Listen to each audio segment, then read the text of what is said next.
Salam sejahtera bagi kita semua, kembali dengan saya di channel ini. Terima kasih bagi teman-teman yang senantiasa mendukung dan mensupport perkembangan channel ini. Tuhan Yesus memberkati kita semua. Nah teman-teman, ada saja yang terjadi terkait dengan kematian orang yang menantang Tuhan Yesus, yang aksinya ia menggentutin Alkitab. Ada orang-orang tertentu yang tidak terima kenyataan, bahkan mereka membela penghujat, ya. Bagi saya penghujat adalah tetap penghujat, maling tetap maling. Tidak ada maling yang mengaku maling, saudara, tetaplah maling, ya. Ada orang-orang tertentu yang pasang badan membela secara agresif orang penghujat Yesus Kristus. Bahkan orang-orang tertentu mereka memutarbalikkan fakta seperti yang ada di video berikut ini. Assalamualaikum warahmatullahi wabarakatuh, sahabat Asik Ngaji. Pada kesempatan kali ini kami akan tampilkan rekaman almarhum Koh Agustan, wabil khususnya kepada non-muslim yang sudah menuduh dan memfitnah beliau. Na'udzubillah min dzalik, dengan fitnahan yang sangat keji luar biasa. Bahkan tidak sedikit di antara mereka yang marah-marah kepada almarhum karena beliau wafat insya Allah dalam keadaan iman dan Islam. Bahkan malamnya sudah disyahadatkan, malamnya sudah melafalkan kalimah-kalimah tauhid, asyhadu an la ilaha illallah wa asyhadu anna muhammadar rasulullah. Bahkan menjelang sakaratul mautnya, ketika beliau akan dikain kafani, beliau senyum luar biasa. Namun rupa-rupanya mereka non-muslim ini tidak ridho kepada almarhum yang kemudian wafat, yang insya Allah dalam keadaan husnul khotimah. Salah satu komentarnya seperti ini, kami akan tampilkan ikhwabillah. Katanya, kalian ini sebenarnya sudah tahu kalau Agustan itu mati karena kena kutuk Yesus. Nauzubillah min dalik. Ini ada-ada saja yang mereka berkomentar seperti ini. Seperti yang kita ketahui, Agustan sudah kentutin Alkitab dan nantang Yesus. Nah, kita akan tampilkan ikhwatillah bagaimana sebenarnya yang kemudian terjadi, dan kami di sini bukan yang akan mengcounter ikhwatillah, akan tetapi almarhum sendiri dalam rekamannya itu yang kemudian dikirimkan kepada kami, itu yang akan mengcounter tuduhan yang semacam ini ikhwatillah. Baik, selanjutnya, jadi tidak usah malu lagi, jujur aja, sudah banyak bukti penghujat Yesus mati mendadak. Contoh Ihsan Mokoginta, Stephen Indrawibowo, dan masih banyak lagi. Kalian tinggal tunggu giliran kena kutuk Yesus. Amin, katanya. Nah teman-teman, orang ini tidak keterima ketika netizen yang mengomentari YouTube-nya terkait dengan si penghujat Alkitab atau orang yang menantang Yesus. Netizen ini mengatakan, kalian ini sebenarnya sudah tahu kalau Agustan itu mati kena kutuk Yesus, katanya. Seperti yang kita ketahui, Agustan sudah kentutin Alkitab dan menantang Tuhan Yesus Kristus. Jadi tak usah malu lagi, jujur saja, ya. Sudah banyak bukti penghujat Tuhan Yesus Kristus mati mendadak, ungkap netizen tersebut. Nah, jelas memang benar apa yang dilakukan oleh Koh Agustan. Ia meminta Yesus untuk mengazab dirinya. Ia meminta Yesus untuk mematikan dirinya, ya. Bahkan supaya Yesus mengazab dia, ia memancing dengan mengketutin Alkitab. Nah, teman-teman, terlepas benar atau tidak, namun pada faktanya ia sudah menerima apa yang dia minta, ya. Lanjut. Bagaimana kami menghina Yesus sedangkan kami memuliakan Yesus sebagai utusan dan Nabi Allah Subhanahu wa taala? Bagaimana bisa menghina Yesus dalam waktu bersamaan kami justru mengucapkan salam kepada beliau, Nabi Isa alaihi salatu wassalam? Bagaimana ceritanya disebut menghina Yesus? Na'udzubillah min dalik. Nah, kemudian orang ini demi mendukung Agustan, ya, orang ini mengatakan, bagaimana mungkin kami menghina Yesus sementara kami memuliakan Yesus atau Isa. Nah, di dalam pernyataan orang ini maka muncul pertanyaan saya, apakah Isa dan Yesus Kristus adalah pribadi yang sama sehingga ia berkata ia memuliakan Yesus Kristus? Ya, jawaban saya bukan atau tidak, ya, tidak sama. Ya, Yesus Kristus bukan Isa, Isa bukan Yesus Kristus. Jadi Isa dan Yesus Kristus merupakan sosok pribadi yang berbeda. Yesus Kristus mati di salib, sementara Isa yang yakini dan yang dia muliakan itu, Isa tidak mati di salib, bahkan diserupakan katanya. Ya, itu yang pertama. Yang kedua, Yesus Kristus lahir di kandang domba, sementara Isa yang mereka muliakan itu lahir di bawah pohon korma. Jadi tidak sinkron dengan yang ia sampaikan ini. Ini kontradiksi. Ya, orang ini melakukan atau menyamanyamakan Yesus Kristus yang ada di Alkitab dan Isa yang ada di kitab sucinya. Sekali lagi, saya akan tekankan bahwa Yesus Kristus bukan Isa, dan Isa yang Anda muliakan bukan Yesus Kristus.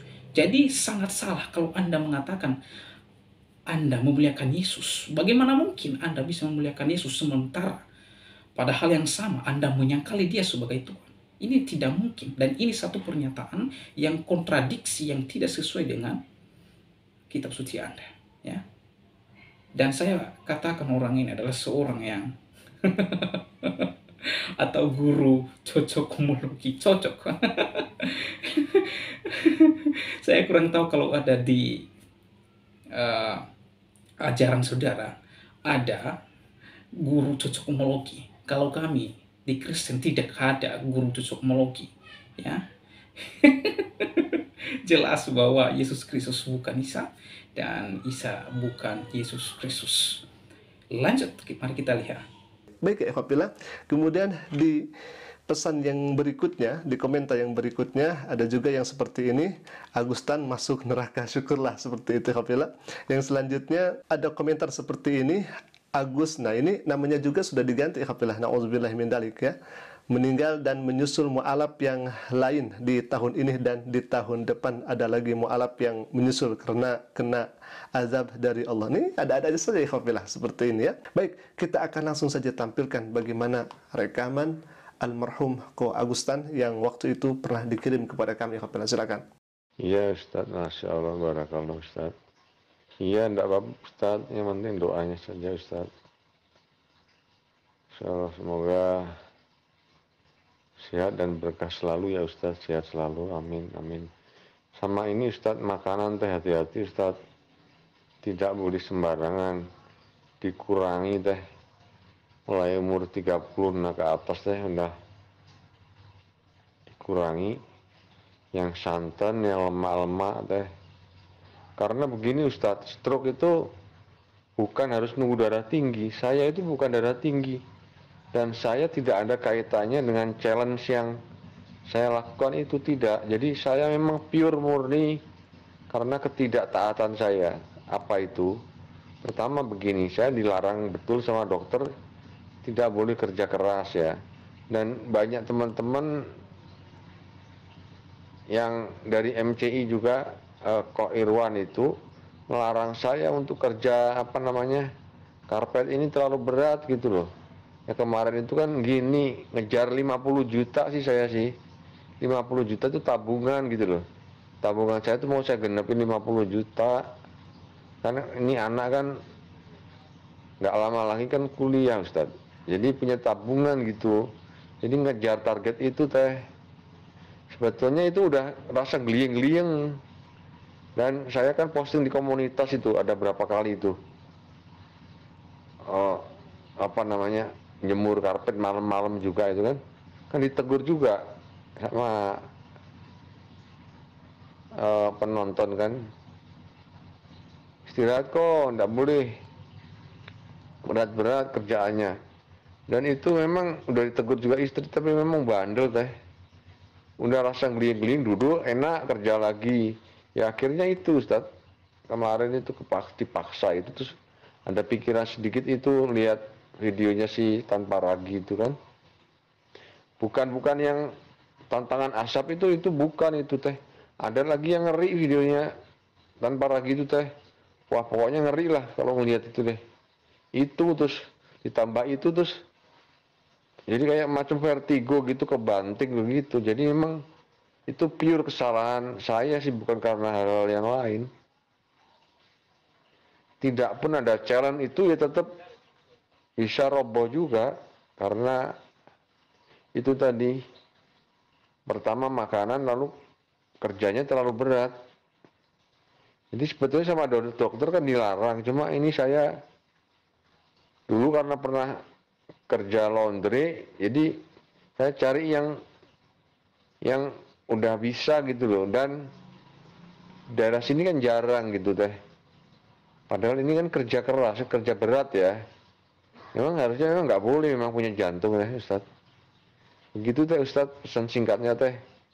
Harap jangan makan yang lemak-lemak dan sering makan santan.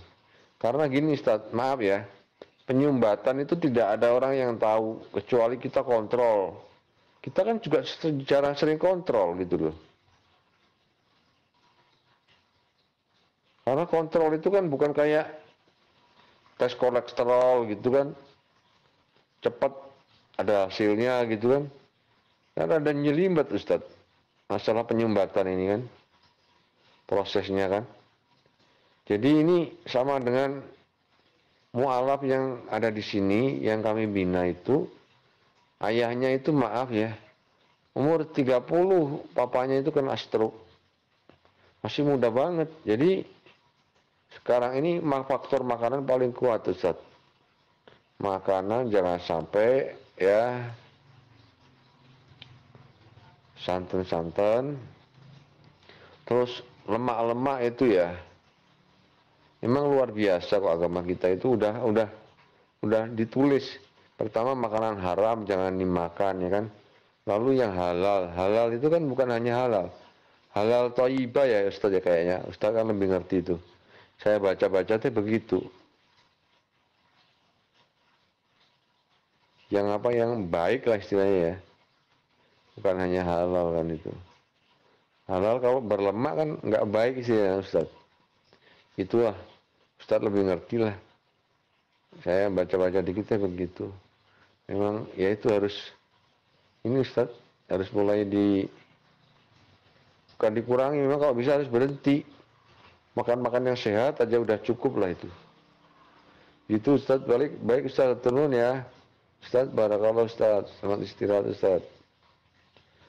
Nah, teman-teman, kemudian dengan giatnya membenarkan Agusta, ia menampilkan satu voice note Agusta terkait dengan aksinya yang menggedutin Alkitab. Ya, bagi saya data yang ditampilkan tidak akurat, karena itu data yang sepihak. Ya, bagaimana mungkin ada maling mengaku maling? Tidak mungkin dan tidak ada. Ya, walaupun di dalam voice note itu dia memiliki alasan bahwa dia sakit karena kecerobohan, karena ketidaktaatan apa yang disampaikan dokter. Ya, ini bisa saja dikarang-karang. Ya. Sekali lagi, menurut saya hal ini bisa dikarang-karang. Ya, bisa dikarang-karang. Ya, tidak adakah maling mengaku maling. Ya. Nah, teman-teman, apa yang disampaikan oleh netizen terkait dengan kematian ya Agustan ini ada sesuatu hal yang wajar ya. Ya, karena netizen melihat kenyataan dan fakta ya di mana Agustan menantang langsung Yesus Kristus untuk membunuh atau mengazab dirinya. Dan ini bukan tuduhan, namun fakta dan kenyataan di mana Ustadz Agustan ini ia melakukan aksi menggedutin Alkitab secara live, secara terbuka, saudara. Ya, bukan kita yang mengatakan atau menuduh beliau, bukan. Tetapi kan ini real, ini kenyataan. Ya, jadi sekali lagi netizen bisa menganggap ini sebuah kenyataan dan bisa mereka berkesimpulan bahwa itu karena ia menantang Tuhan Yesus Kristus. Ya, teman-teman, terlepas itu dari Tuhan Yesus atau tidak. Tetapi kalau kita kembali pada fakta dan kenyataannya bahwa Agusta telah menerima apa yang dia minta dari Tuhan. Jadi sebenarnya saudara-saudara muslim tidak perlu membuat narasi-narasi yang memutarbalikkan fakta seperti yang pemilik channel Tasik Ngaji ini, ya. Silakan saja netizen berkomentar, ya bebas, ya bisa saja, karena itu kan konsekuensi daripada apa yang dilakukan oleh Ustadz Agustan. Itu satu konsekuensi yang harus diterima oleh keluarga, karena kan perlakuan Ustadz Agustan sangat over, sangat tidak terpuji. Ya, masa ada orang yang menantang, yang menghujat dan menggentuti Alkitab agama lain. Coba kalau dibalik fakta ini, Tasik Ngaji, ya. Saya mau tanya saudara, jika ada orang Kristen menggentuti kitab suci Anda, bagaimana perasaan Anda? Pasti orang yang melakukan hal seperti itu dipolisikan, saudara, bahkan ditangkap, ya. Jadi jangan buat narasi-narasi yang seakan-akan kami tidak terima kematian si penghujat itu. Ya memang kami menerima, dan bahkan bagi saya itu lebih baik daripada ia menghujat terus. Ya. Itu lebih baik kalau dia nantinya ia hidup lalu ia terus-menerus menghujat, melecehkan, menghina dan menggetutin Alkitab saya. Itu lebih baik dia dipanggil oleh Tuhan. Itu sangat baik. Ya. Sekali lagi, jangan dibolak-balik keadaan dan terimalah kenyataan. Jujur. Ya, jujur di dalam kenyataan. Fair. Ya, jangan dibela-bela. Ya. Oleh sebab itu di akhir video ini saya menyampaikan kepada saudara dan saya terkait dengan berita tentang sukacita itu tentang Yesus Kristus. Saudara, berita ini tidak ada di tempat lain. Jalan keselamatan dan hidup hanya ada di dalam Yesus Kristus. Di luar Yesus Kristus sekali lagi tidak ada keselamatan. Tidak ada keselamatan. Allah yang turun dari surga memperkenalkan dirinya melalui Yesus Kristus, dan manusia yang berdosa ini mengenal Allah yang benar melalui dan di dalam Yesus Kristus. Sebab manusia ini tidak mungkin bisa menyelamatkan diri sendiri. Tidak mungkin ia menyelamatkan dirinya di dalam keberdosaannya. Tidak mungkin. Hanya Allah yang bisa memulihkan keadaan ini. Jadi oleh sebab itu Allah sendiri berinisiatif turun ke dunia, mengambil rupa seperti manusia. Dengan apa? Supaya manusia mengenal Allah yang benar, dan di dalam diri Yesus Kristus memperkenalkan dirinya kepada manusia yang berdosa itu. Oleh sebab itu, terima Tuhan Yesus dalam hidupmu, maka saudara dan saya mengalami keselamatan. Jangan tunda-tunda. Inilah waktunya buat saudara dan saya menerima Yesus Kristus sebagai juru selamat dan penebus dosa saudara, maka Anda dapat diselamatkan. Demikianlah video saya kali ini. Sampai jumpa di video saya selanjutnya. Tuhan Yesus memberkati kita semua. Shalom.